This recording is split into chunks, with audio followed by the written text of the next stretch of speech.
এই Liza,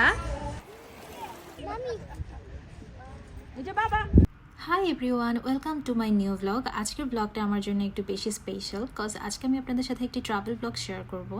in fact I would say this is my first blog on travelling. এর আগে কখনো আপনাদের সাথে আমার ট্রাভেল ব্লগ শেয়ার করা হয়নি। তো আমাদের প্ল্যান ছিল হচ্ছে আমরা দূরে কোথাও যাব, আর এই কারণে আমরা খুব ভোরে বাসা থেকে রওনা দিই। আর এত ভোরে বের হওয়ার কারণে বাসায় আমরা ব্রেকফাস্টও করতে পারি না, তাই আমরা সবাই মিলে চলে গেলাম হচ্ছে ম্যাকডোনাল্ডে। আর ওখানে কিছু আমরা হালাল ফুড অর্ডার করি। আমাদের ব্রেকফাস্টে ছিল hash brown, pancake, egg scramble, আর মেবি 2টা বান ছিল, আর কফি ছিল। ব্রেকফাস্ট শেষ করে আমরা রওনা দিয়ে দিলাম হচ্ছে মেইন জার্নিতে, যেখানে আমরা যাব। নাম হচ্ছে lake টাহো। Welcome to my lake টাহো vlog.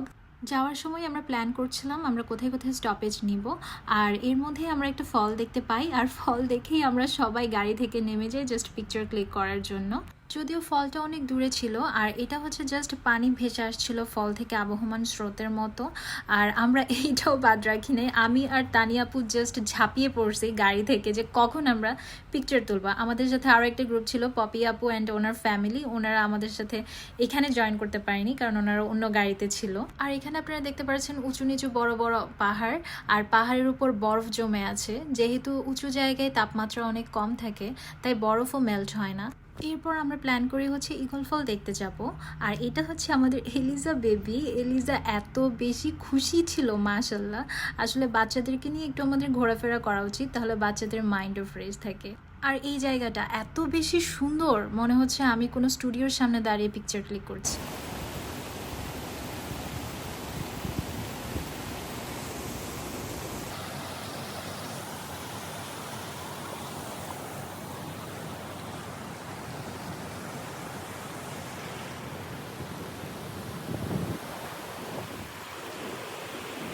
আমরা আসি এখন হচ্ছে ঈগল ফল দেখতে। আর ঈগল ফল এত বেশি সুন্দর, অসম্ভব সুন্দর একটা প্রাকৃতিক পরিবেশ।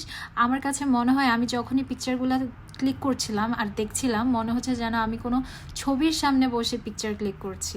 ক্যালিফোর্নিয়াতে যারা থাকে, ইনফ্যাক্ট ক্যালিফোর্নিয়া কেন, আমেরিকার সবাই লেক টাহো সম্পর্কে জানে। আমার পরিচিত অনেকেই এখানে আসে, আর আমারও এবারে আসার সুযোগ হয় আলহামদুলিল্লাহ। যদিও আপুরা এর আগে অনেকবার আসে, এবারে শুধুমাত্র আমাদেরকে কোম্পানি দেওয়ার জন্যই আমাদের সাথে আসে। ঈগল ফলে দৌড়াদৌড়ি, ঝাপাঝাপি, লাফালাফি করতে করতে আমাদের সবার অনেক বেশি খিদা পেয়ে যায়, তাই আমরা চলে যাই হচ্ছে একটা গ্রোসারি শপে কিছু স্ন্যাক্স আইটেম কিনি, যেহেতু খুব ভোরে আমাদের ব্রেকফাস্ট করা হয়। আর এরপরে চলে যাই হচ্ছে আমরা স্যান্ড হারবার বিচে। আর এটা হচ্ছে লেক টাহোর মধ্যে সবচেয়ে ফেমাস একটা বিচ।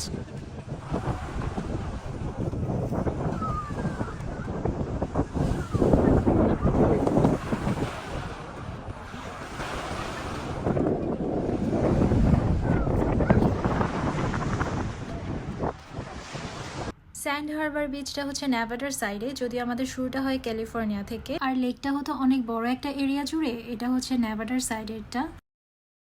এই লেকটাতে এসে আমি যে এত পরিমাণে হ্যাপি হয়ে গেছি, ট্রাস্ট মি, এত সুন্দর লেকটা। নর্মালি তো লেকে এত বেশি ওয়েভ থাকে না, বাট এই লেকটাতে অনেক বেশি ওয়েভ ছিল। লেক সাধারণত স্থিরই থাকে, আমি জানি না এই স্থির পানিতে কেন এত অস্থিরতা। আর আপনারা দেখতেই পারছেন we are having so much fun. আমি, তানিয়া আপু, পপি আপু, আমরা এখানে অনেক পিকচার তুলছি, অনেক মজা করছি। আর আমার কাছে সবচেয়ে বেশি অবাক লাগছে সেটা হচ্ছে পানি দেখে। একদম দূরের পানি মনে হচ্ছে যে ডার্ক ব্লু, তার সামনে মনে হচ্ছে যে লাইট ব্লু, এর সামনে মনে হয় যেন আরও লাইট, মানে মনে হয় যেন পানির 3টা শেড।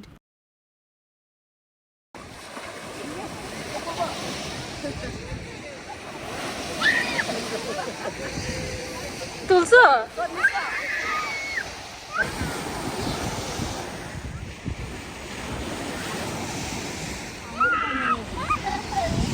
আমু বিড়ালটাকে সরে আসি।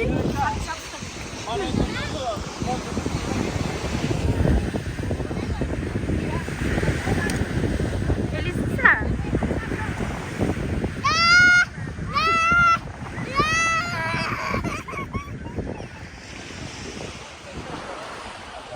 এলিজা ওইখানে হাঁস দেখে, আর ও হাঁস দেখে খুব বেশি ভয় পাচ্ছিল, এই জন্যই ও এত বেশি কান্না করছিল।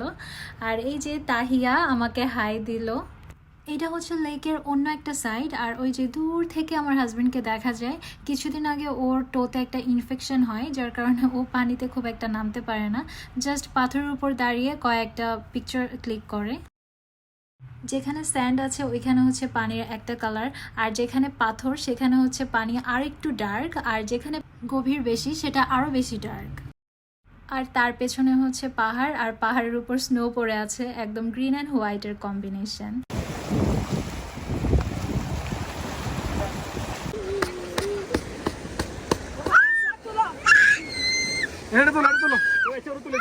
প্রতিটা কর্নারে কর্নারে আমি জাস্ট গিয়ে পিকচার অ্যান্ড ভিডিও করতেছিলাম। আমার কাছে মনে হচ্ছে আমি কোনো কর্নার বাদ রাখবো না, সব জায়গায় আমি পিকচার ক্লিক করতে হবে আমার।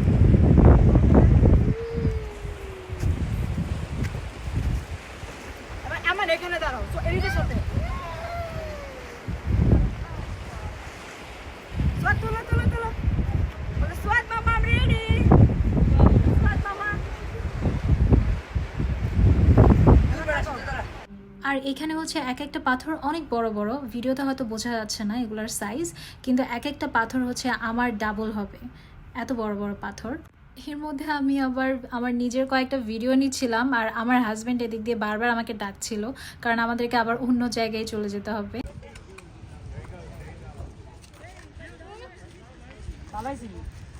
ওই যে হিরো আমরা zoom zoom zoom zoom zoom zoom মামি ওই যে বাবা বাবা।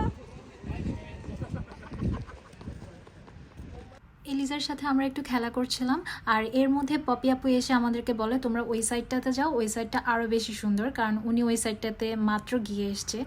আর হচ্ছে আমাদেরকে আপু এই সাইডটাতে নিয়ে আসে, আর এসেই দেখি ওয়াও, মানে আমাদেরকে আর কে ঠেকায়। তানিয়া আপু তো সাথে সাথেই পানিতে ঝাঁপ দিয়ে পড়ে, আর তানিয়া আপুকে দেখে আমারও ইচ্ছে হচ্ছিল আমিও পানিতে ঝাঁপ দিই, বাট প্রবলেম হচ্ছে আমি কোনো এক্সট্রা ড্রেস নিয়ে যাই নাই। যদিও তানিয়া আপু আর পপি আপু দুজনেই এক্সট্রা ড্রেস নিয়ে যায়, বাট আমার কথা হচ্ছে আমি এনজয় করব, আমার ড্রেস ভিজলে ভিজুক আর ঠান্ডা লাগলেও ঠান্ডা লাগুক। আর এখানে দেখলাম কারো একজনের ওয়েডিং প্রোগ্রাম হচ্ছিল, কি সুন্দর ভিউ রেখে ওরা পিকচার ক্লিক করছিল, তাই না? ব্রাইড গ্রুম এখানে গ্রুপ পিকচার তুলছে, আর আমরা এই সাইডে গ্রুপ পিকচার তুলছিলাম। আর এইখানে আমি জুতাটা খুলে জাস্ট আমি পানিতে ঝাঁপিয়ে পড়ি। আমার হাজব্যান্ডের যদি টোতে প্রবলেম না থাকতো তাহলে আমি ওকেও নিয়ে আসতাম জোর করে। আর পানি এত বেশি ঠান্ডা ছিল, মনে হচ্ছে যে বরফ দিয়ে রাখছে পানিতে।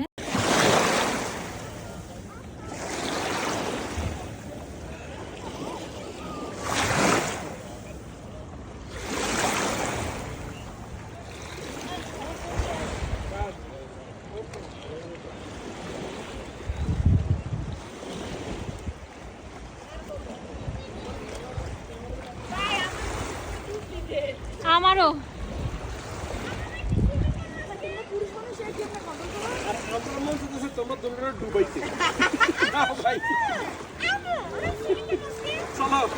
দাঁড়া, ওর একটা ভিডিও করতেছি।